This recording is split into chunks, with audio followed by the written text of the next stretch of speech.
Olá, esse é o Escutando Ferenczi, a arte da psicanálise, um podcast que ajuda a entender a psicanálise de um jeito autêntico, irreverente e empático, mesmo quando você não está no divã. Com episódios semanais, diferentes analistas do Grupo Brasileiro de Pesquisa Sandor Ferenczi apresentam e discutem o pensamento desse ilustre pioneiro da psicanálise. Coloque seus fones de ouvido e seja bem-vindo. Olá, aqui é Flora Tucci, eu sou psicanalista, doutora em filosofia pela PUC-Rio e membro do Grupo Brasileiro de Pesquisa Sandor Ferenczi. Nesse episódio eu vou apresentar e comentar o texto do Alcance da Ejaculação Precoce de 1908, que está no primeiro volume das Obras Completas de Ferenczi. Esse é o primeiro artigo psicanalítico do Ferenczi que foi publicado. Nesse texto, Ferenczi afirma que existe uma vasta literatura sobre o tema da ejaculação precoce no que diz respeito às causas orgânicas e fisiológicas. Só que pouco foi falado sobre o parceiro sexual que também experimenta a ejaculação precoce e as possíveis consequências psíquicas na vida desse parceiro. Vale ressaltar aqui que nesse texto ele parte de um modelo baseado nas relações heterossexuais, então o parceiro em questão é a mulher. Ele propõe uma virada de perspectiva quando pensa esse fenômeno no contexto da experimentação feminina. E nessa virada vai conseguir interligar algumas questões que vão ganhar novas matizes, como é o caso das neuroses de angústia. Partindo das investigações psicanalíticas de Freud, que apontavam para as origens das neuroses de angústia, estando comumente relacionadas à insatisfação sexual, Ferenczi constata que a ejaculação precoce patológica traz à luz algo mais amplo quanto às relações sexuais entre homens e mulheres. E aí vai afirmar: o sexo masculino apresenta, em relação ao sexo feminino, uma ejaculação precoce relativa. Essa constatação pode ser descrita da seguinte maneira: na relação sexual entre o homem e a mulher, muito comumente o homem chega ao orgasmo antes da mulher. O que se observa é que, do ponto de vista feminino, o ato sexual muitas vezes cessa de forma prematura. Enquanto que para o homem o ato se conclui com o orgasmo, para a mulher sua excitação é interrompida bruscamente. E isso acaba sendo experimentado de uma forma sistêmica e repetida pela mulher, gerando um estado de tensão nervosa. Ferenczi diz: só o egoísmo masculino, sobrevivência do velho regime patriarcal, pôde desviar a atenção dos homens, logo dos médicos, desse problema.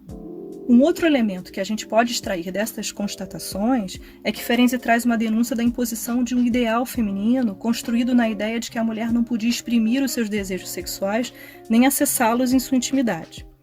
Apesar de muitas mulheres sofrerem de severa angústia, era muito pouco comum que aceitassem acessar seus desejos sexuais, e ele mostra que essa recusa muitas vezes era proveniente dessa formação moral que exigia delas uma posição passiva. A sexualidade feminina, nesse contexto, era uma sexualidade posta totalmente dentro de uma condição de passividade. A mulher precisava ser casta até o casamento e depois do casamento tinha que ter uma submissão ao seu marido e às obrigações reprodutivas.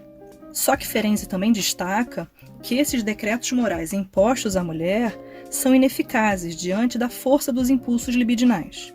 E aí, na impossibilidade desses impulsos serem satisfeitos, eles buscam saídas através de sintomas patológicos. Eu vou citar uma passagem do texto. Se os homens rompessem seu modo de pensar egocêntrico para imaginar uma vida em que lhes tocasse sofrer constantemente a interrupção do ato antes da resolução orgástica da tensão, dar-se-iam conta do martírio sexual suportado pelas mulheres e do desespero provocado pelo dilema que as reduz a escolher entre o respeito a si mesmas e a plena satisfação sexual. Eles compreenderiam melhor porque uma porcentagem tão importante de mulheres foge ao dilema através da doença. Fim de citação. Ele inclusive escreve uma nota de rodapé onde afirma que a abstinência total é menos nociva para o sistema nervoso do que a excitação frustrada. Nessa nota, a gente pode perceber que tem uma constatação legitimadora das respostas da mulher frente à experiência tão restrita da sua sexualidade. Ele aqui traz observações que positivam respostas que aparentemente são patológicas, como a angústia, a ansiedade, a anestesia, que seriam saídas que, de alguma forma, são resistências diante da condição de vida imposta para as mulheres. Então, podemos perceber que a diferença entre homens e mulheres quanto ao ritmo do orgasmo no sexo não se origina numa diferença fisiológica ou orgânica, mas numa diferença de condição de vida. Na conjuntura histórica desse texto, enquanto o homem era estimulado socialmente a explorar a sua vida sexual antes do casamento, a mulher era reprimida tanto no plano real quanto mental nesse sentido. O descompasso sexual era um reflexo do encontro dessas duas tão distintas condições de vida. Ferenczi afirma que não se sente qualificado para apontar as consequências sociológicas desse fenômeno, e nem para decidir qual seria a melhor entre essas duas opções que ele aponta, ou incluir os homens na exigência de castidade pré-casamento, ou a emancipação das mulheres. Aqui eu preciso fazer uma observação. Nessa parte eu sempre senti uma certa dificuldade para acompanhar umas passagens do texto, e aí achei que tinha alguns pontos que precisavam ser melhor investigados. Foi um processo de tentar destrinchar e buscar ajuda em outras traduções além da versão para o português. E aí nessa busca, o que eu consegui entender e interpretar é que nesse momento, quando Ferenczi fala em emancipação feminina, ele está se referindo especificamente a um sentido de emancipação política e civil, como o direito ao voto, por exemplo.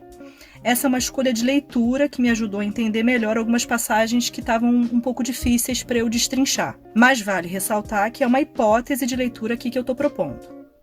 Vamos retomar o texto para ver se a gente consegue articular isso aqui. Ele diz que numa perspectiva médica, sem levar em consideração as consequências sociais da escolha, a emancipação feminina seria melhor, pois traria uma redução nos casos de histeria e evitaria um possível aumento do adoecimento psíquico dos homens, que se fossem exigidos das mesmas imposições morais condicionadas às mulheres, exigidos a uma castidade pré-casamento e tudo que não poderiam acessar das suas sexualidades, estariam expostos a um maior risco de desenvolverem sintomas histéricos.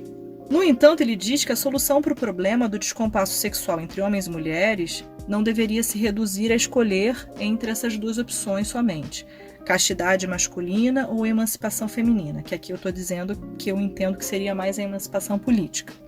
Ele chama, inclusive, de soluções extremas. Então, ele acredita que existe alguma outra forma de fazer justiça aos interesses sexuais da mulher sem destruir a ordem social fundamentada na família. Inclusive, ele escreve uma nota de rodapé que também me parece confirmar a hipótese que tem uma diferença no que ele está falando entre emancipação feminina, que estaria associada mais a uma questão política e civil, e a uma liberdade sexual feminina. São duas coisas que me parecem distintas aqui no texto. Nessa nota de rodapé, ele afirma que não concorda com as mulheres que acham que a resolução para os seus problemas seja o direito ao voto. Defende que o direito à escolha sexual seria mais premente do que o direito à escolha política. Ele está fazendo essa diferença.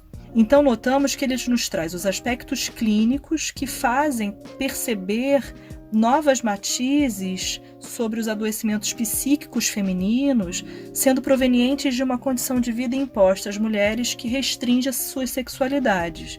Só que, por outro lado, ele se sente pouco preparado para fazer apontamentos que proponham mudanças mais estruturais na ordem social fundamentada na família.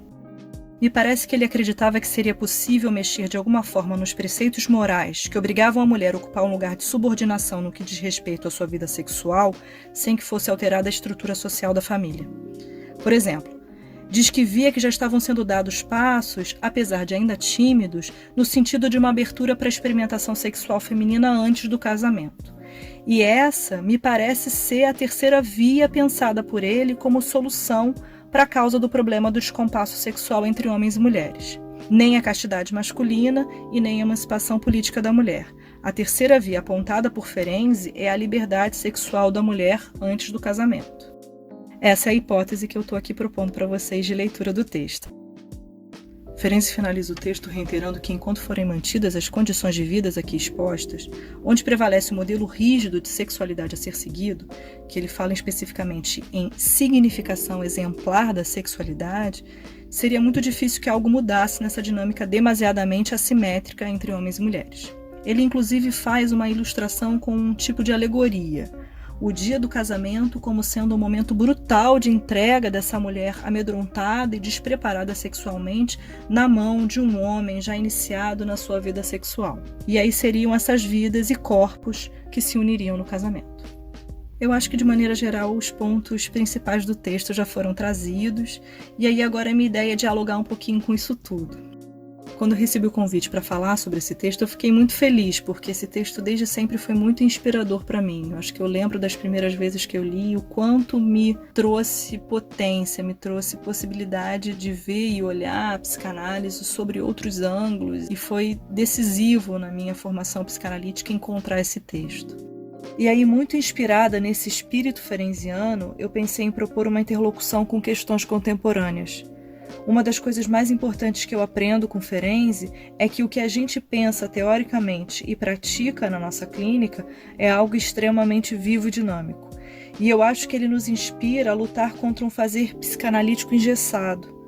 Então, quando eu penso no texto que a gente está aqui discutindo e penso esse texto de uma maneira um pouco mais parada, num tempo ali em 1908, eu acredito que Ferenczi gostaria que a gente bagunçasse um pouco e trouxesse um certo dinamismo e uma certa interlocução com coisas que atravessam as nossas discussões psicanalíticas do nosso tempo.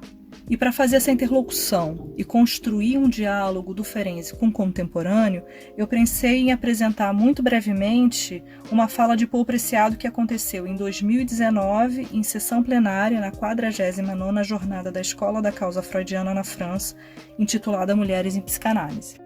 Acho que, como muitos sabem, Paul Preciado é um filósofo, curador, homem trans e um dos principais pensadores contemporâneos das políticas do corpo, gênero e sexualidade. Preciado se apresenta na plenária como um corpo não binário e inicia sua fala com uma crítica à sociedade psicanalítica que ainda se propõe a organizar encontros para falar das mulheres na psicanálise em pleno 2019, como se a mulher fosse um anexo ou uma criatura estranha e exótica. Ele também aponta para o fato de que o discurso psicanalítico está inserido numa epistemologia política do corpo, que universaliza o humano dentro do regime da diferença sexual.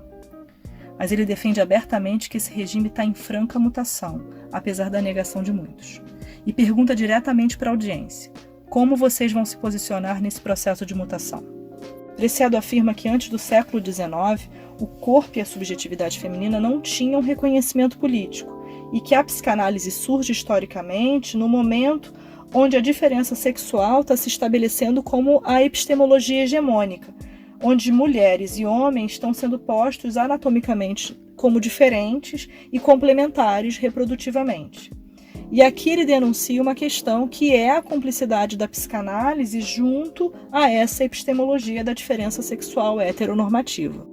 Ele afirma que a crise e mutação dessa epistemologia está associada a movimentos políticos de minorias dissidentes e também a descobertas morfológicas, cromossômicas, bioquímicas, que tornam cada vez mais árido para a medicina, para a psicanálise e outras ciências lidarem com os corpos que se apresentam para além da lógica binária.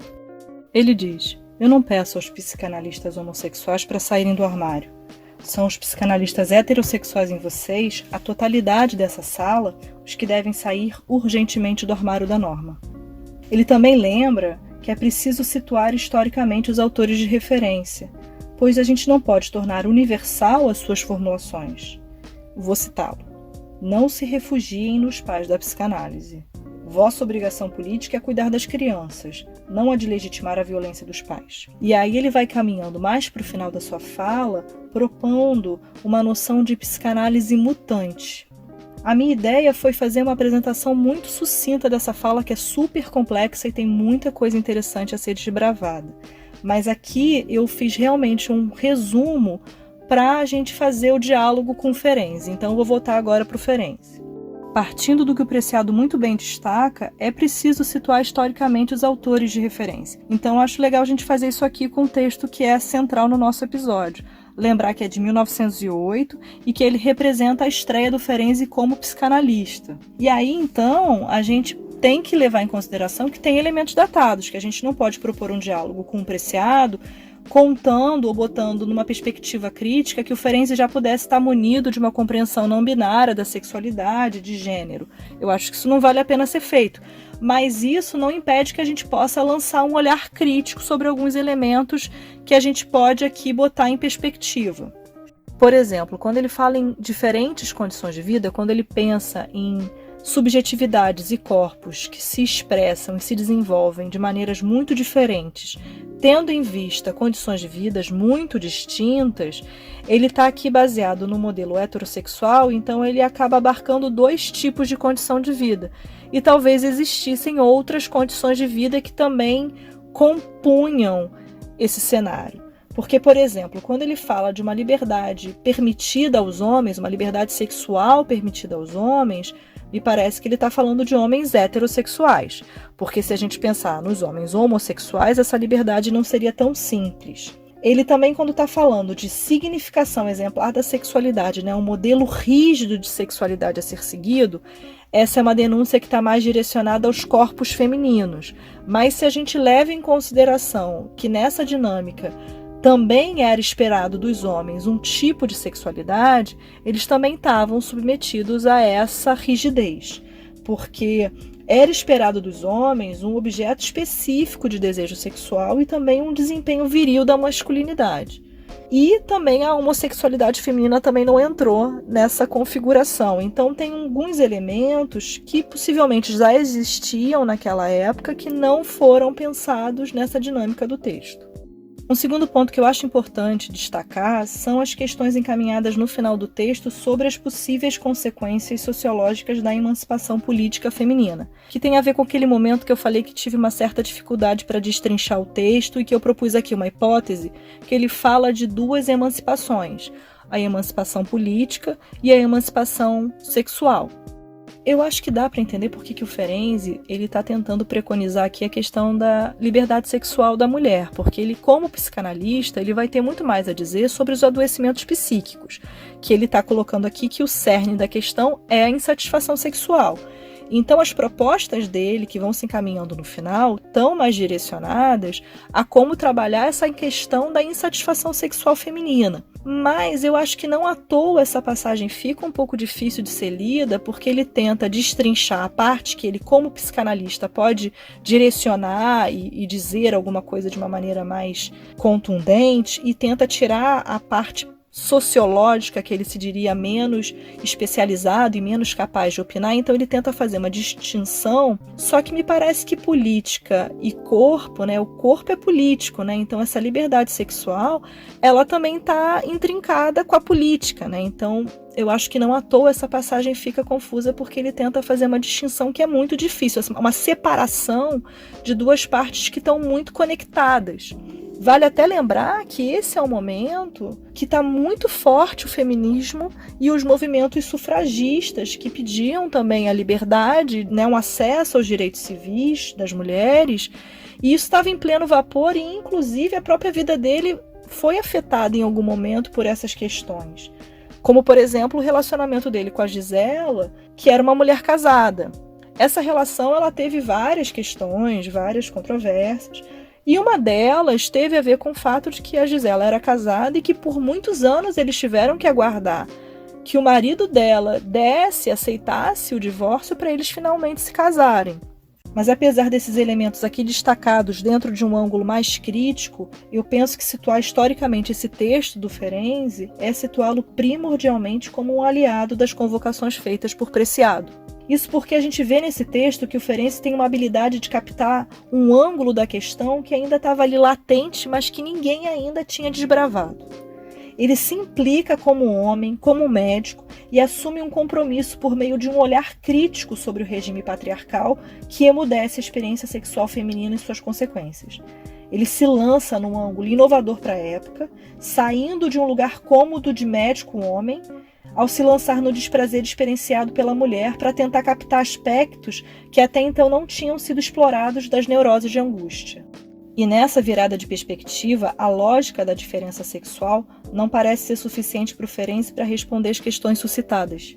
Ele busca uma escuta dos corpos numa dimensão que não se contenta com referenciais tradicionais do binarismo da época. Ele, por exemplo, não vai buscar definir o que é o feminino e o que é o masculino.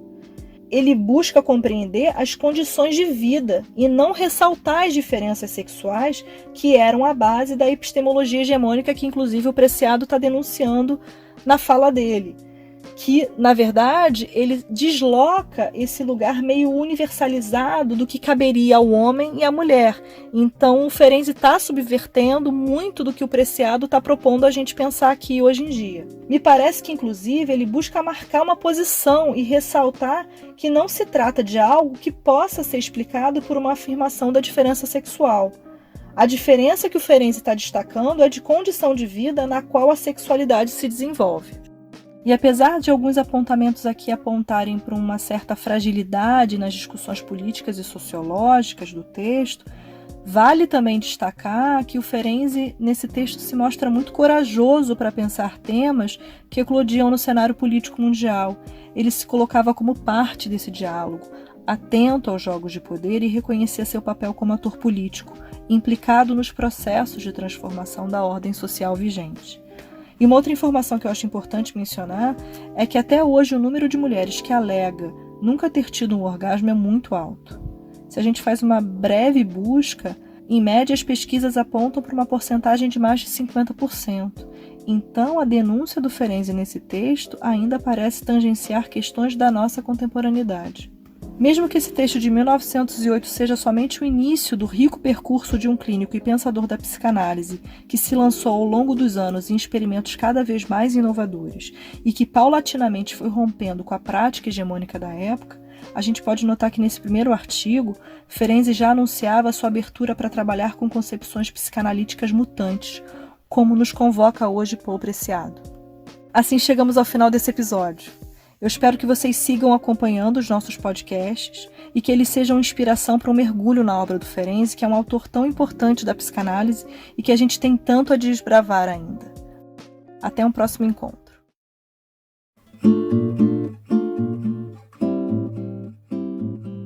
Esse foi o Escutando Ferenczi, a arte da psicanálise, um podcast organizado pelo Grupo Brasileiro de Pesquisa Sándor Ferenczi. Os episódios do Escutando Ferenczi são publicados toda sexta-feira. E para quem quiser saber mais sobre o nosso grupo e atividades, estamos também no YouTube e no Instagram. Até a próxima semana!